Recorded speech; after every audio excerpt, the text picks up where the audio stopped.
예, 안녕하세요. 라임입니다. 일단 제가 금요일에는 조선이 올라서 나스닥이 그냥 반등하나 하는 생각을 했는데 아니네요.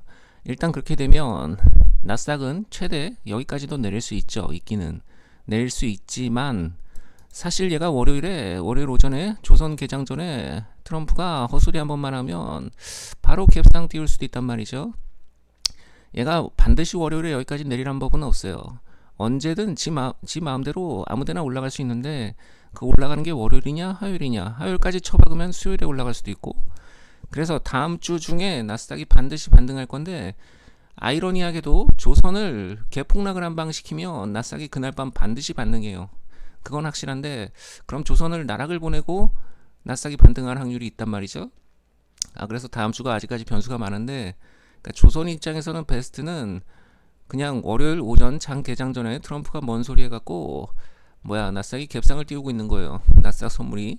그렇다면 나스닥이 그냥 월요일부터 바로 반등하고 그냥 올라갈 거라 봐요. 그 조선 입장에서 좀 안 좋은 건 월요일에 조선을 신나게 판 다음에 나스닥이 그날 밤 바로 반등하는 거죠. 아마 그런 시나리오도 가능해요. 그래서 일단 나스닥의 반등 시점이 굉장히 임박했다는 거는 기본으로 놓고 한국 시장을 볼 수밖에 없어요. 한 며칠의 오차는 있겠지만 나스닥이 반등하면서 상승장이 올 거예요. 근데 나스닥이 여기에서 반등하면 제법 잘 올라가야 되는데 그건 사실상 휴전밖에 없어요. 그 정도로 잘 올라갈 만한 호재는 휴전밖에 없기 때문에 다음 주 중에 휴전한다 라고 우리가 볼 수 있어요. 일단 그냥 나스닥은 그렇고, 요즘에 유가가 중요하죠. 유가가 일단 WTI 원유 선물 차트는 여기까지 갭상하면 내려가게 돼 있죠. 그러니까 원래 우리가 이거 갭 메우고 반등한다는 거는 알고 보는 거예요. 아무런 한 달 전부터도 한 달 전은 아니구나, 한 보름 전부터 얘가 갭 메우면 반등한다는 건 알고 있었는데 갭은 안 메우고 반등했지만, 이게 WTI 원유 선물 차트를 봤을 때, 그러니까 조선은 안 메웠지만 실제 WTI 원유 선물 차트는 갭 메우고 올라가는 거라고요. 이게 분봉가 보면. 그렇기 때문에 갭 메우고 올라가는 중이다라고 볼 수 있는 거죠. 가령 얘가 여기에서 이 자리에 갭이라는 건데, 조선 입장에서 그냥 갭을 메웠고 그래서 올라가는 거다라는 건데, 이제 또 못 올라갈 때가 됐단 말이죠. 이제 올라가기가 쉽지 않아. 올라가버려도 오버슈팅이고요. 내려오게 돼 있어요. 그래서 유가가 여기서 갭 메우면 내려갈 거다라고 볼 수 있고요. 이게 대성에너지 차트를 봤을 때 대성에너지가 솔가 여기까지 올라오면 다 내려가게 돼 있어요. 그게 아니면 최대로 올라와봐도 여기까지 올라오면 다 내려가게 돼 있다고요. 그래서 유가가 생각하는 것만큼 그렇게 못 가요. 제가 볼 때 절대 못 가기 때문에 얘가 월요일에 한 이 정도 올라오면 내려갈 거고, 최대로 잡아도 여기에요. 유가가 아주 장기적인 흐름으로 봤을 때는 유가가 내려가게 돼 있어요. 이때가 휴전 타이밍이라는 거죠. 내려갔다가 연말쯤에 유가가 급등하면서 조선이 나락을 가게 될 거예요. 하지만 당장은 휴전하면 유가가 내려가서 바닥을 기기 때문에 한국의 상승장이 말이 되는 거예요. 그래서 유가가 초장기적으로는 올라가겠지만 당장은 휴전만 하면 쳐받고 기게 돼 있어요. 일단 그렇고, 한국 석유 같은 것도 끼케야 여기 올라오고 내려가게 돼 있어요. 흥구 석유, 네, 잘해봐야 여기나 여기 터치하겠죠. 그리고 내려가게 돼 있어요.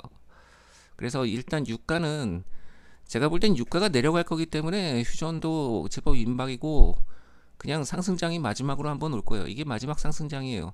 어차피 조선의 미래는 오일 쇼크가 오면서 나락을 가는 거기 때문에 조선이 절대 장기적으로 몇 년씩 올라간다, 이딴 개 같은 꿈은 꾸면 안 되고요. 그냥 휴전하면 한타 있어요, 조선이. 삼성전자 최대로 내려봐야 여기에요. 여기서 반등할 거라 보고요. SK하이닉스 한 이 정도가 최대죠. 그리고 반등할 거예요. 그러니까 지금 이게 문제가, 조선이 월요일에 조선을 개폭락을 시키면 그날 밤 나스닥이 반드시 반등하거든요. 근데 월요일에 개폭락을 시킬지 말지를 모르겠어 지금. 제가 모르는 건 그거예요. 월요일에 조선을 개폭락을 시키면 사실 나스닥이 반드시 반등해요. 가령 조선을 월요일에 하반부 이하를 보낸다, 그날 밤 나스닥이 반등한다는 소리죠. 근데 조선을 나락을 안 보내고 반등할 수 있을까? 이게 제가 지금 모르는 거예요. 그러니까 조선 입장에선 베스트는 월요일에 나스닥 선물이 한 2% 올라가는 뭔가 이벤트가 있어야 돼요. 근데 그게 가능하거든요, 제법. 그것도 가능하기 때문에 일단 기다려보고 있어요. SAMT 네, 내려봐야 이 정도고요. AP 시스템 내려봐야 한 이 정도 같아요. 네, 제가 볼 땐 이 정도 내리면, 그러니까 월요일에 사실 조선이 개폭락도 사실 쉽지 않은데, 조선은 뭐 솔직히 내리는 게 대중이 없다 보니까 도저히 그 월요일을 예상을 못 하겠어요. 그러니까 조선이 월요일에 막말로 마14를 때려도 그날 밤 나스닥이 반드시 반등하거든요. 조선이 마14를 때리면 휴전한다는 소리예요, 사실. 그러니까 조선은 처박는 순간 전 세계가 평화로워져. 근데 조선이 덜 처박으면은 크게 애매하단 말이죠. 하여간에 조선이 월요일에 얼마를 내릴지 모르기 때문에 맞아보고 생각해야 돼요. 많이 때리면 많이 때릴수록 그냥 휴전이에요.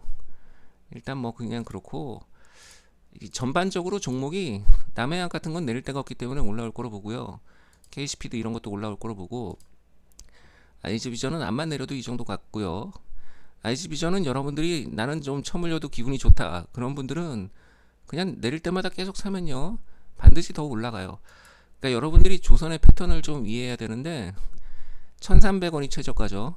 2600원까지는 비교적 가요. 그죠? 조선의 조특은 바닥 대비 100%까지는 비교적 수월하게 가요. 여러분들이 최근에 급등한 주식들을 대부분 보면 바닥에서 100%까지는 어떻게 가는데 그 위로는 굉장히 안 가더라, 뭐 이런 식의 느낌을 받을 수 있어요. 가령 대성에너지도 보면요, 대성에너지 같은 것도 보면 이게 보면 7,250원에서 16,000원이면 대략 100%는 좀 넘죠, 그죠? 하지만 뭐 최근에 건 7,770원에서 160, 그러니까 16,000원이면 100% 정도거든요. 얼추 이 정도까지는 급등이 가능한데 그 위로 한 번에 급등하는 주식은 거의 없다시피 해요. 여러분들이 최근에 급등한 주식들을 대부분 살펴보면 공통점을 발견할 수 있을 거예요. 최근 바닥 최저가 대비 100%까지는 쉽게 가는 주식들이 많은데 그 위로는 쉽지 않다라는 걸 알게 될 거예요. 그래서 IG비전 같은 것도 원래 우리가 생각한 건 한 2,600원 정도이기 때문에 한 그 정도까지는 충분히 간다라고 보고 그냥 갖고 있어요. 어차피 더 올라가니까. 제가 볼 때 종목을 보는 게 약간 의미가 없어서 그냥 뭐 별로 의미가 없어요, 사실. 뭐 노르페인트 뭐 이 정도밖에 더 내리겠어요. 그냥 이런 식으로 사실 볼 게 없어요. 이 밑으로 내리기 힘들다고 보고, 관건은 월요일에 뭐 하냐예요. 월요일에 조선이 뭐 하냐, 이게 사실 관건인데, 나스닥이 다음 주 중으로 월화수 중에 급반등을 시작할 거다라는 거는 대충 맞는데, 조선이 폭락을 하면 나스닥이 반드시 올라간다, 이것도 맞아요. 지금 문제는 조선이 폭락을 안 하고도 올라갈 수 있냐, 이게 모르겠다는 거예요. 이건 사실 월요일에 돼봐야 알 수 있을 것 같아요. 아무튼 월요일에 조선이 갑자기 그러니까 나스닥 선물이 올라가고 있을 확률도 없다고 못하니까 사실 이건 정답이 없어요. 그냥 월요일을 까부는 수밖에 없어요. 여튼 다음 주 월화수 중으로 다시 상승장이 시작되긴 할 거예요. 그 시기가 언제인가, 이거는 좀 어려운 부분이라 월요일을 일단 까보고 생각해야 될 것 같아요. 일단 대충 이 정도고, 하락이 얼마 안 남았어요. 제가 볼 때는 일단 뭐 그렇게 보고 하고 있는 중이에요. 감사합니다.